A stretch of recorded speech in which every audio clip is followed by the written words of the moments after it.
Baik, Assalamualaikum warahmatullahi wabarakatuh. Masih dengan program Lensa Pendidikan bersama Radar Madura TV. Kali ini kami sedang mendatangi SDN ataupun UPTD SDN Dharma Tanjung 1 yang berada di Desa Dharma Tanjung, Kecamatan Camplong, Kabupaten Sampang. Di sini kami kembali lagi akan mengeksplor potensi ataupun prestasi dari adik-adik siswa SDN Dharma Tanjung 1, dan kesempatan ini, pagi ini, kami juga akan bertemu langsung dengan Bapak Kepala Sekolah, Bapak Ahmad Rizky Basuki. Jangan kemana-mana, mari kita saksikan dan ikuti. Let's go!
Tanjung Satu. Tanjung Satu. Tanjung Satu.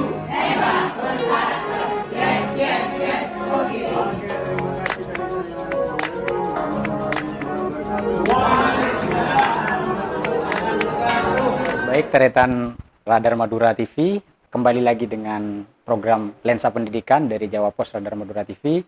Kali ini saya berkesempatan hadir di UPTD SDN Dharma Tanjung 1 di wilayah Kecamatan Camplong, Kabupaten Sampang. Alhamdulillah, hari ini saya berkesempatan bertatap muka langsung dengan Bapak Kepala Sekolah UPTD SDN Dharma Tanjung 1, Bapak Ahmad Rizky Basuki, ya Bapak. Yes. Panggilannya Bapak Rizky, ya Bapak. Rizky, ya. Bagaimana kabarnya mungkin dulu Bapak? Alhamdulillah, baik-baik. Hari pertama Iya. masuk ini ya, tahun ajaran baru. Tahun gitu, ajaran Bapak. baru 2022-2023. Siap. Bapak Rizky, apa ini mungkin bisa diuraikan dulu apa sih, bagaimana sih masyarakat mengenal SDN Dharma Tanjung 1 ini gitu. Oke. Mulai dari prestasi ataupun siswanya kayak gitu. Ya, Bapak. siap. Terima kasih kesempatan yang baik ini dari tim Radar Madura. Bagi saya ini adalah kesempatan langka, ya. Mengapa saya sebut kesempatan langka? Karena ini adalah mempromosikan sekolah saya. Karena salah satu bentuk untuk memperkenalkan lembaga saya adalah dengan ini. Baik, SD Dharma Tanjung 1 ini pada tahun ini merupakan regrouping dari 3 SD, Mas. Jadi tahun ini terakhir, jadi dari Tanjung 1, 2, 4 ini satu halaman, Tanjung 4-nya sudah tahun kemarin, sudah tahun terakhir gabung, Tanjung 2 baru tahun pelajaran. Jadi sekarang sudah menjadi Dharma Tanjung 1, satu halaman, dan insya Allah ini satu-satunya Kabupaten Sampang, satu halaman 3 sekolah jadi satu. Jadi dengan digabungnya 3 sekolah ini, alhamdulillah murid di sini sangat banyak, antusias masyarakat, orang tua sangat mendukung, komite sekolah sangat mendukung. Kenapa? Satu, saya menjual prestasi ke masyarakat, ya. Saya jadi tidak menjual apa, menjual prestasi. Dengan apa? Prestasi akademik dan anak akademik. Jadi banyak prestasi yang kami raih selama ini, baik di tingkat wilayah, tingkat kecamatan, ataupun tingkat kabupaten. Kemudian cara kedua, kami ketika BDR kemarin, 2 tahun kita vakum, saya manfaatkan pembelajaran yang namanya pembelajaran jarak jauh, baik itu belajar dari rumah ataupun kunjungan oleh guru. Dan alhamdulillah kepercayaan masyarakat terus bertambah, dibuktikan dengan tahun ini. Kami lebih gencar mempromosikan kami dengan yang namanya IT.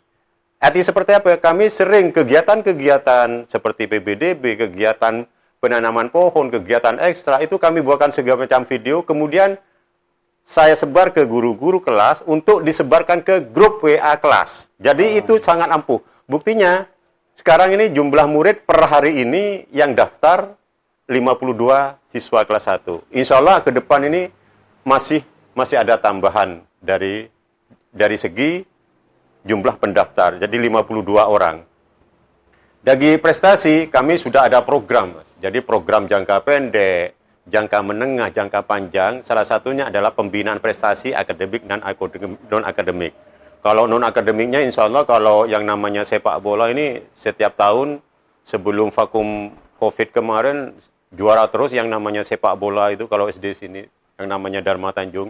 Kalau prestasi OSN-nya atau KS-nya, sains nasionalnya, alhamdulillah hanya berbicara sampai tingkat kabupaten. Sementara untuk provinsi masih dalam pencapaian, masih targetnya ke sana. Itu ya. Sebelum melompat jauh ke prestasi atau pencapaian yang sudah banyak diraih oleh SD Dharma Tanjung 1 ini, pola manajemen seperti apa yang Bapak sebagai kepala sekolah ini ya, yang bertanggung jawab untuk memanage siswa sampai SDM guru kayak gitu.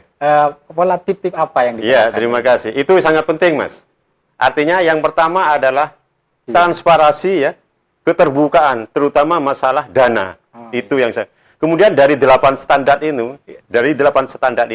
saya lembagakan, delegasikan ke teman-teman. Jadi standar serana siapa yang nangani, standar pembiayaan bendahara siapa yang nangani, standar PTK ada yang nangani ini. Jadi saya semuanya ada petugasnya khusus, Mas. Dan satu, keterbukaan, Mas. Jadi rutin per bulan itu minimal 1 kali saya mengadakan rapat dinas rutin di sini. Kalau kecuali insidental bisa 2 kali per bulan. Salah satunya adalah bagaimana transparansi saya melakukan memanage lembaga sini. Jadi satu aja, keterbukaan dan memberi contoh ke teman-teman. Saya di sini ada namanya piket. Setiap pagi nunggu di luar.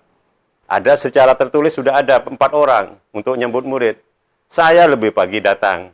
Tidak usah banyak ngomong, saya beri contoh aja. Pulangnya ya seperti ini, pulang lebih duluan itu aja. Jadi itu yang saya bisa saya sampaikan. Dan alhamdulillah selama ini hampir saya di sini ini 2008 di angka, 2012 di sini. Jadi hampir 10 tahun di Dharma Tanjung 1 ya. Jadi alhamdulillah berjalan lancar ini. Jadi pola yang diterapkan itu lebih kepada mencontohkan daripada satu, mencontohkan keterbukaan ke teman-teman, terutama masalah dana harus terbuka itu. Iya. Untuk kesiapan SDM guru sendiri ada berapa guru nih Pak, kalau boleh tahu? Saya lengkap ini sementara ada 28 lengkap dengan penjaga 3, satpam 1, saya 1. Kalau gurunya, guru PNS-nya itu ada 22, sukwannya ada 3. Ya. Jadi sukwannya ada 3, P3K-nya ada 3, PNS 22 itu. Lengkap di sini alhamdulillah. Selama ini hampir 10 tahun ya, mungkin sudah 10 tahunan ya menjabat kepala sekolah di sini. Apa sih inovasi-inovasi yang sudah dimunculkan sampai sekarang dan mampu dipertahankan untuk kebaikan pendidikan atau untuk peningkatan kualitas pendidikan? Satu, jelas saya ketika lembaga ini masih masing-masing 3 sekolah, itu yang namanya persaingan itu masih terlalu mengarah alot, bahkan mengarah ke yang di luar nalar. Nah, ketika jadi 1, saya di PLT kan pertama di Tanjung 2 dan 4. Tanjung 2 dan 4, yang Tanjung 2 ini tengah, Tanjung 4 yang sebelah sana. Bagaimana menyatukan yang namanya karakter guru. Kita sudah tidak memperhatikan pedagogik pendidikan untuk anak, tapi andragogi pendidikan guru. Yang namanya guru orang dewasa sulitnya minta ampun, karena dulu-dulunya itu persaingannya luar biasa, bahkan hal-hal yang katakan dalam petik tanda negatif untuk bersaing tidak sehat. Alhamdulillah, saya menginovasi salah satunya adalah menyatukan ruang guru ketika saya di PLT 2 sekolah, walaupun belum SK Kepala Sekolah 3 sekolah ini, PLT, saya berani menyatukan guru dalam satu ruangan, walaupun sebelumnya erek-erek. Kedua, saya fasilitasi wifi dan lain sebagainya. Yang ketiga, saya beri peran masing-masing guru yang 3 sekolah ini. Jadi tidak didominasi oleh Tanjung 1. Itu pertama yang saya lakukan. Sebelum disatukan. Iya, itu sebelum disatukan. Nah, alhamdulillah selama berjalan hampir 5 tahun ketika disatukan ini hampir 2017 Mas baru penyatuan yang pertama. Sekarang terakhir dan inovasi terakhir ini Kembang Malate Pote ini loh. Ya, sudah ikutkan ke Sabernova barusan tapi tidak kena ya. Kembang Malate Pote itu inovasi saya yang terakhir. Tapi banyak inovasi Mas. Kembang Malate Pote kalau boleh tahu program Ya itu, apa gitu? kegiatan mengembangkan ya. Ya. Artinya gini, anak-anak kan dari 3 sekolah ini berbeda karakter, Mas. Oh iya. Kalau kemarin kan kalau kemarin kan persaingan luar biasa anak-anak, bahkan sering tengkar. Nah, ini yang saya angkat kegiatan mengembangkan potensi ya untuk menjadi anak yang berprestasi itu intinya sana. Jadi potensi yang mana yang sering bersaing tidak sehat, jadi satu dibina menjadi pembinaan prestasi dan lain sebagainya itu. Jadi itu kegiatan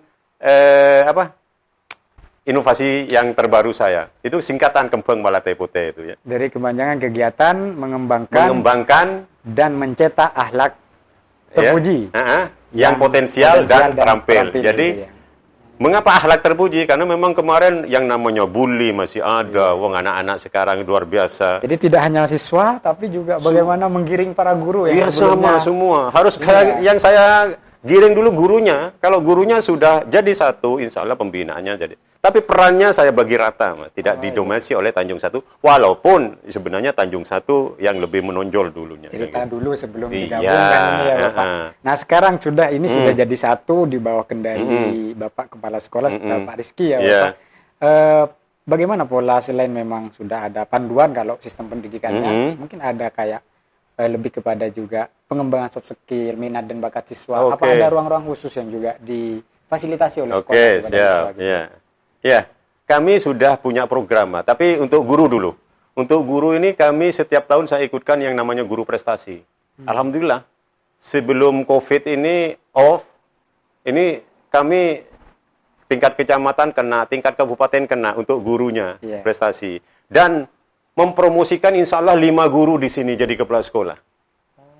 Jadi saya promosikan, walaupun mereka katakanlah mau ugah jadi kepala, tapi saya paksakan karena saya melihat prestasinya.